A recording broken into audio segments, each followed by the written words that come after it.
Housework and childcare are not just for women. When you get married in the future, make sure you help your wife.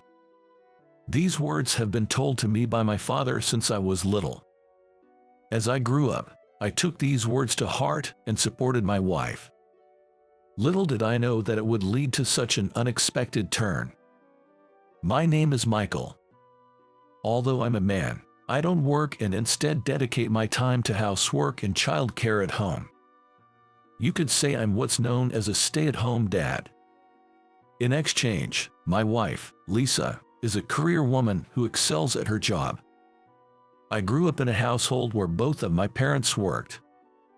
However, a few years after I was born, my mom's job became more demanding. Additionally, her workplace was over an hour away from our home. She couldn't find a time to do housework and childcare as she used to. So, after discussing it, my parents decided that my dad would take on the primary role in housework and childcare. Since my dad had a shorter commute and his job wasn't as demanding, he had more time to spare for housework and taking care of us. By the time I was aware of it, it had become normal in our household for my dad to handle the housework and childcare. When I got home in the evenings, I would find my dad cooking dinner in the kitchen. This was a usual scene in our home. Being an everyday cook, my dad was good at it and made delicious meals. He would make a variety of dishes, from pasta to beef stew, and many more. On weekends, my dad would take me to the park to play together. He was also the one who attended school events. I remember standing out at my first school open house in elementary school because my dad was the only father there. At that time, when another child asked, "Why isn't your mom here?" I realized that my family was a bit different from others. After the open house, I asked my dad why, and he explained the situation to me.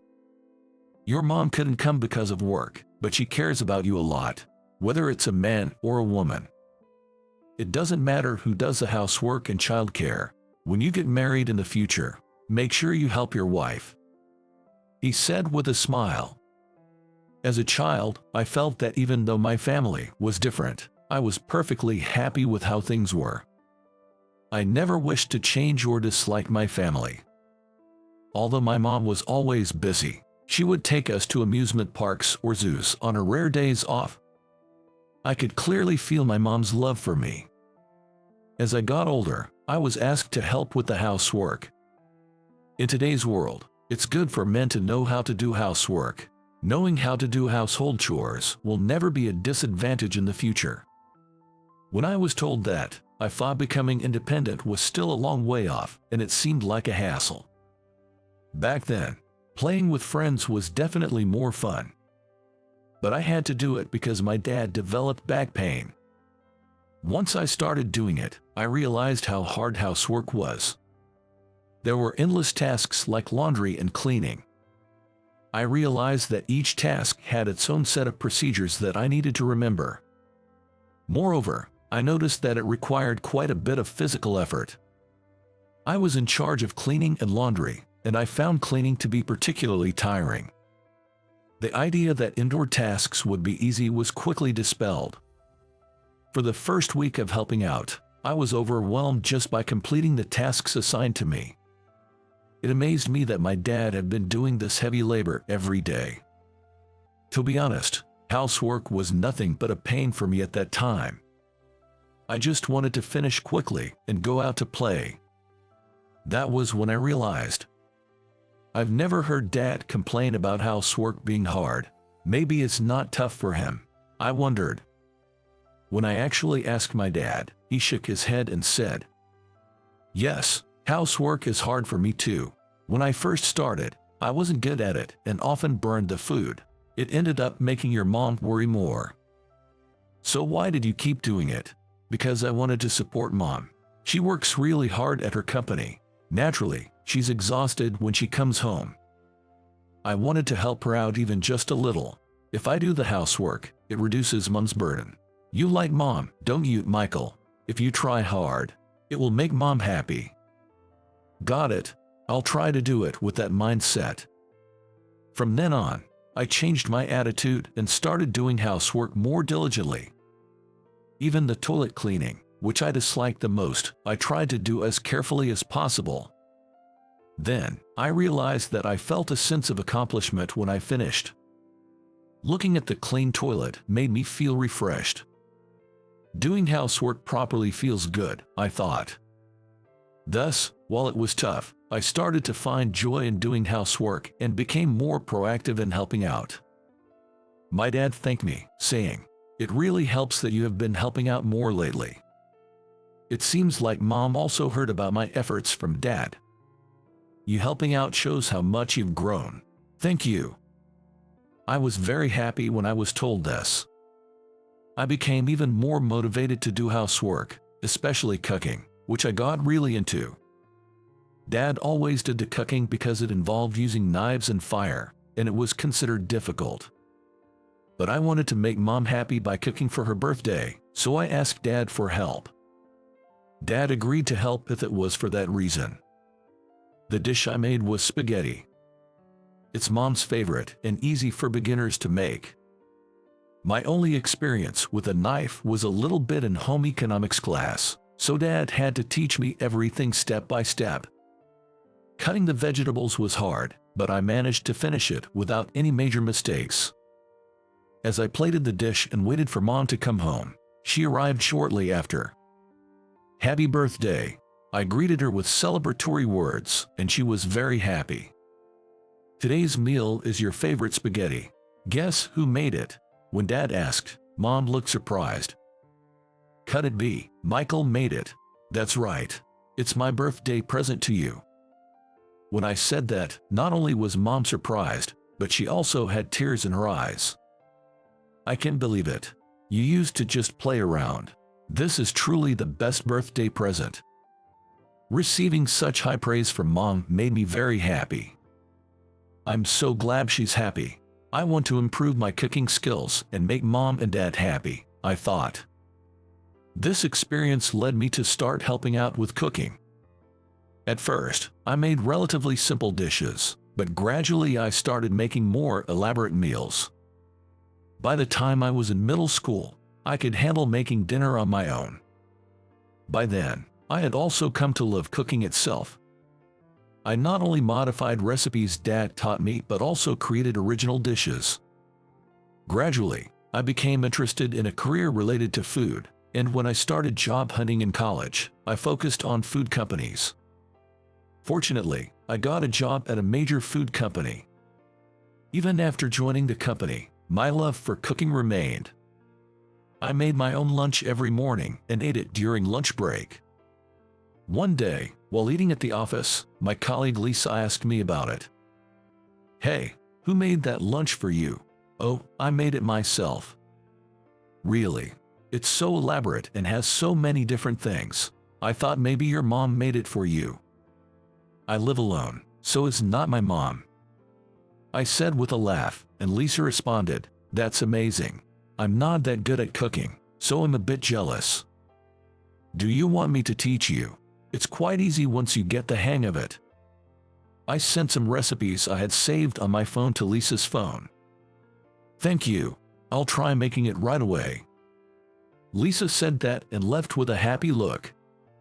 The next day, when I approached Lisa while she was eating her lunch, I noticed a slightly burnt hamburger in her lunchbox. "Oh, don't look at this."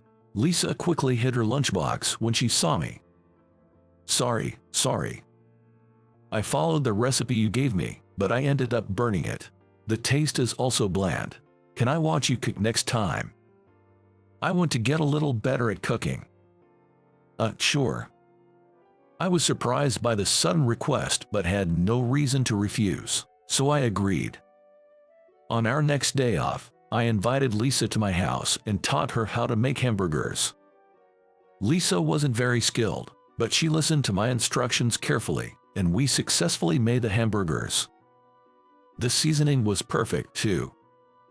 This became the start of Lisa and me cooking together on our days off. With each session, I was drawn to Lisa's lively and cheerful personality. On her birthday, I made a surprise cake and confessed my feelings. I like your kind personality too, Michael. Lisa accepted, and we officially became a couple. A year later, we get married and were blessed with a daughter. We named her Sophie. Taking this as an opportunity, I decided to quit my job and dedicate myself to housework and childcare. Lisa loved her job and wanted to focus on it. She was a capable woman on the fast track to promotion. On the other hand, I was better at housework than Lisa and also loved children, so it was a natural choice. Both our parents agreed, saying such families are acceptable in today's times. Especially my dad, who supported me. Michael, you'll be a great father. Call me anytime you need help, he said. Thus, I became a stay-at-home dad, taking on all the housework and childcare responsibilities. Focusing on our strengths, our household was running smoothly. However, there was one problem at Lisa's workplace. It was her boss, Robert.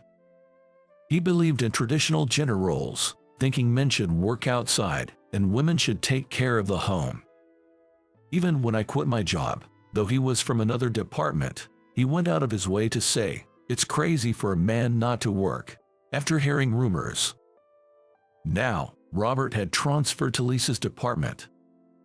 Knowing about our family situation, he would often hurl insults at Lisa.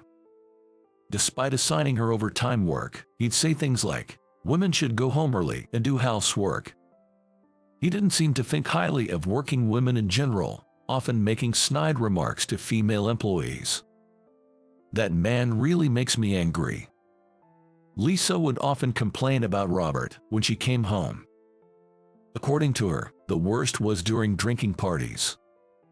Robert, when drunk, would start saying, "Women aren't suited for work. It's best for them to get married and stay at home." It was incredibly annoying, but no one could call him out due to his position as a department head, forcing them to endure his endless rants. Apparently, some female employees had even quit because of him. Lisa seemed to be managing, but it was clear she was under a lot of stress. I wish we could do something about him. The person who said it probably doesn't even remember, so it's a waste of time to take him seriously. Just ignore it and wait for the next personal transfer to send him somewhere else, I suggested. Listening to Lisa's complaints and helping her relieve stress had become part of my daily routine. One morning, as usual, I was preparing Lisa's lunch to take to her company. According to Lisa, her colleagues thought she made the lunch herself. It wasn't that she said anything in particular. It just naturally led to a misunderstanding. I could imagine Robert making snide comments again if it came out that I was the one making it. And I didn't particularly want her coworkers to know I was the one preparing it, so I left it as is. The lunch was successfully prepared that day as well. But a small incident occurred. Sophie started a commotion after spilling her milk during breakfast. It seemed some of the milk got on her clothes as well. While I was dealing with this, it was time for Lisa to leave for work. I hurriedly sent her off, cleaned up the spilled milk, and changed Sophie's clothes, then returned to the kitchen. That's when I noticed Lisa's lunchbox sitting there alone. Oh no, I forgot to give it to her in all the rush. I called Lisa's phone. "I forgot your lunch, so I'm going to bring it to you now." "Ah, that's right. I'll wait in front of the company then. If I go to the office, Robert might see me." Understood. It was about time to drop Sophie off at daycare, so I could stop by the company afterward. I put Sophie and the lunchbox in the car and headed to the daycare. Then, I drove to Lisa's company. Upon arrival, Lisa was waiting in front of the company. I parked the car and handed her the lunchbox. "Sorry I forgot to give it to you when we left the house." "It's okay. You always make it for me, so no worries." With that, the trouble was resolved. Just when I breathed a sigh of relief, a figure suddenly appeared behind Lisa. I was startled to see who it was. It was Robert. He was holding a bag, seemingly about to go out. As soon as he saw me, Robert frowned. Well, if it isn't Lisa's husband. What are you doing here? I've run into someone unpleasant. I thought to myself, but decided to respond as neutrally as possible. Actually, my wife forgot her lunch, so I came to deliver it. Is that so? By the way, I overheard your conversation. Are you the one making lunch every day? Yes, that's right. I'm probably going to get a few snide remarks now, I thought. As expected, Robert started ranting, snorting disdainfully. Are you a full-time house husband? A man not working and just staying at home is a burden to society. Making lunch is supposed to be a woman's job. It's disgraceful for a man not to work and just do household chores. You have a child, don't you? Can a child grow up properly in such a household? He went on and on as if he had been waiting for this moment. What's wrong with a man doing housework? It's not causing any trouble at the company, I thought. I was furious but thought it was not wise to argue back here. Making a scene could negatively affect my wife's position at her company. I was about to deflect a comment lightly when Lisa shouted. Enough is enough, Lisa exclaimed loudly. I was surprised by my usually calm wife's outburst. Housework, including child-rearing and cooking, is a respectable job. We have discussed and agreed upon this division of labor in our household. Please don't meddle in our family's decisions. Besides, my husband being a stay-at-home dad doesn't inconvenience you, Robert. So please leave us alone, Lisa said firmly. Robert, taken aback by her assertiveness, mumbled something and walked away. Lisa calmed down and apologized. Sorry for raising my voice. I was just so angry. No, it's fine. If anything, I'm grateful. Thank you. I was genuinely relieved Lisa had spoken up, but I worried about the repercussions of standing up to her boss. Unfortunately, my concerns came true. Since that incident, Lisa became a bigger target for Robert, facing an onslaught of daily harassment. About a month later, Lisa was visibly exhausted.